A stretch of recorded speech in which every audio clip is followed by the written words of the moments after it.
Hi, reading friends. Welcome back. Today we are talking in reading about lesson 8, which is trying to figure out unknown words again. So, today, just to activate your schema a little bit, I want you to think about sometimes when you have to do two things at one time. That's how being a good reader is. You have to do two things at one time. You have to be able to read the words and you have to understand what you're reading. You have to be able to tell who the characters are and what the setting is. And so I just thought it would be fun for us to listen to a little song about doing two things at one time.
Ooh, I can stomp my feet.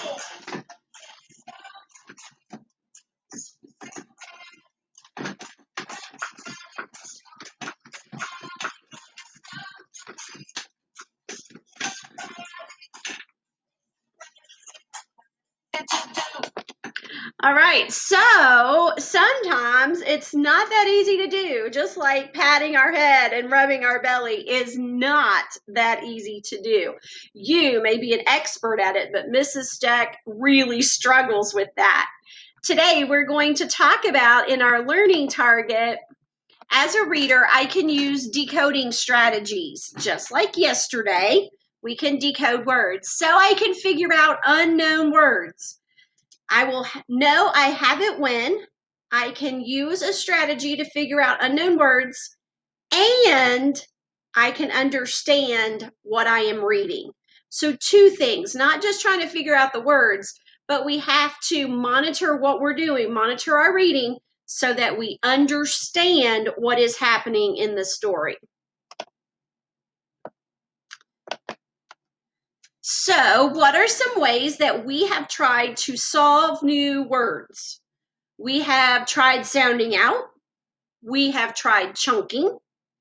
We have stopped and tried to come up with a synonym, like a word that might mean the same. We have stretched out the words. And we've even guessed the missing word, which is what we did yesterday. So our anchor chart shows us that when we get to a tricky word and we roll up our sleeves, there are some things that we need to do.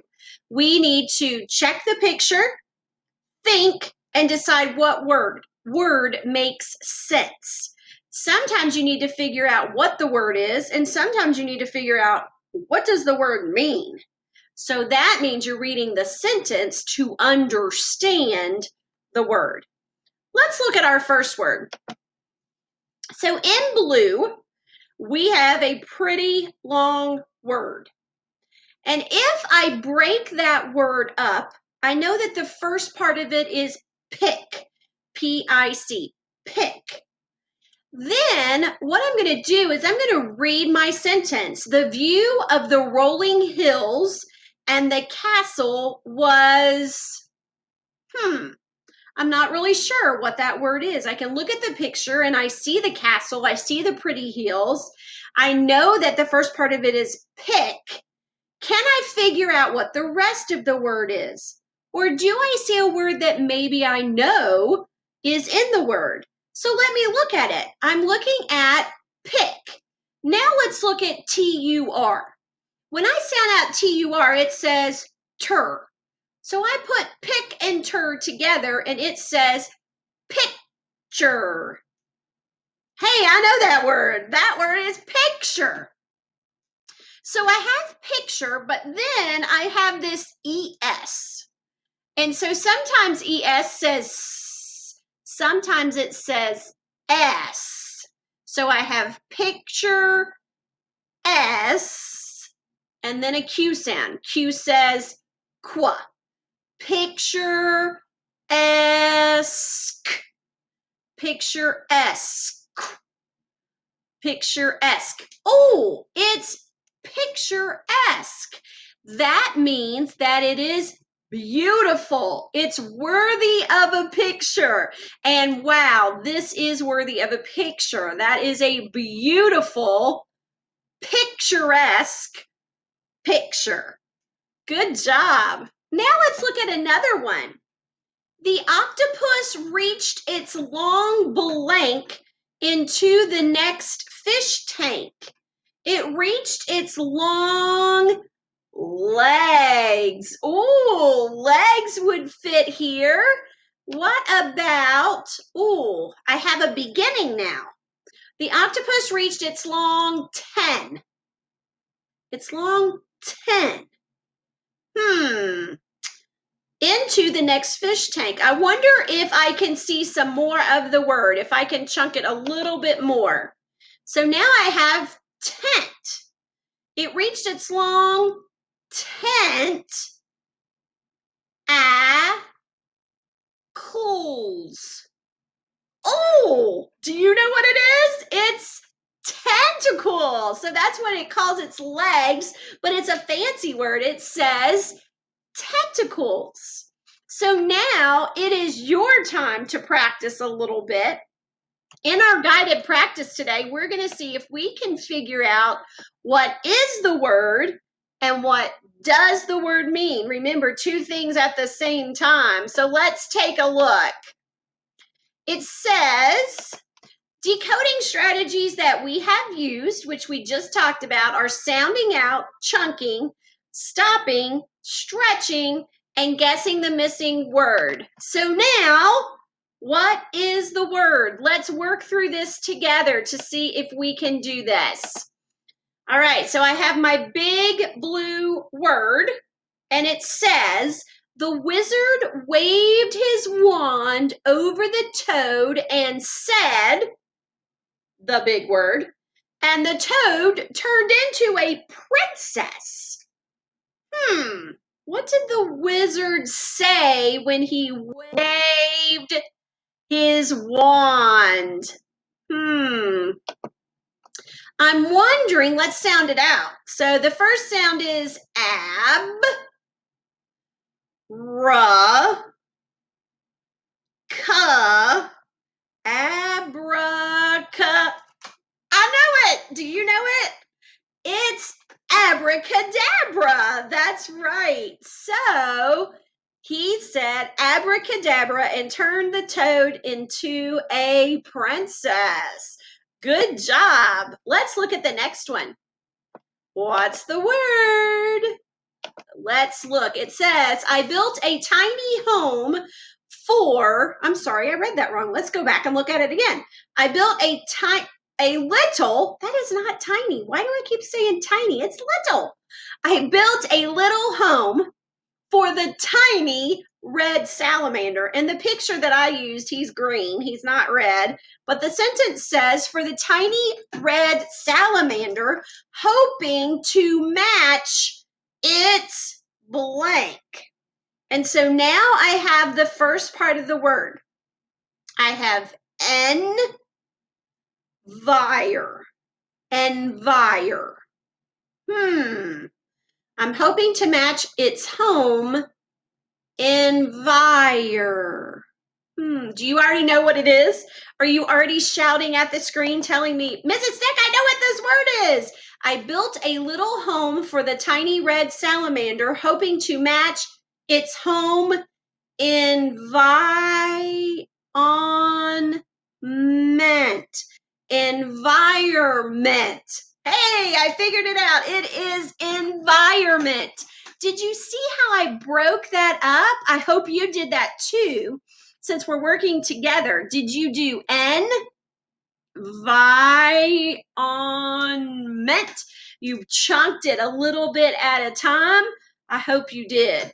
So now you are ready for some independent practice. Today, you're going to be reading a story called The Camel and the Pig. Here's a picture of a camel. If you're not sure what a camel looks like, it is a desert animal and it has two humps. Two humps. Sometimes they have more. Usually, they use those humps to store water. That's the way that their body is made, and those humps help it to stay hydrated. I've listed a couple of vocabulary words for you that are going to be in the story. The first one we have seen before in our phonics lesson. It is bet. The second one is what this picture is. It is camel. Look at that word, cam, C-A-M-L, camel. You can sound that one out. The next word is hump. The next word is pig, just like what is in the title. The next one is short. SH says shh. OR says or. Short. And then the last word is the opposite of short. It is tall. So you are going to see those words in your story that you're reading independently. Also, when you are finished, make sure you are doing your self-reflection. Did I understand today's learning target? Did I understand that not only do I need to figure out the word, but I need to figure out what the word means? So using the sentence to understand what the word means. If you think you understand it, you know how to read the passage, you can figure out the words by chunking it, you are a 4. That is awesome. That means you can do this by yourself. A 3 is you've almost got it. You needed to stop and sound out and chunk a few words, but you're pretty good. That's a 3. Number 2, I'm a little confused. I had to have someone help me with the reading. And number 1, I am totally confused. And Mrs. Steck, I need to talk to you. So make sure you are understanding the learning target as we go through this. Okay? When you pull up your independent practice for the camel and the pig, you're going to read all of those pages, and then you're going to pull up the Google form to answer some questions about the story, about some words, and about their meanings, because that's what our lesson is about today. All right? Thank you, guys. Have a good reading day, and I will talk to you soon.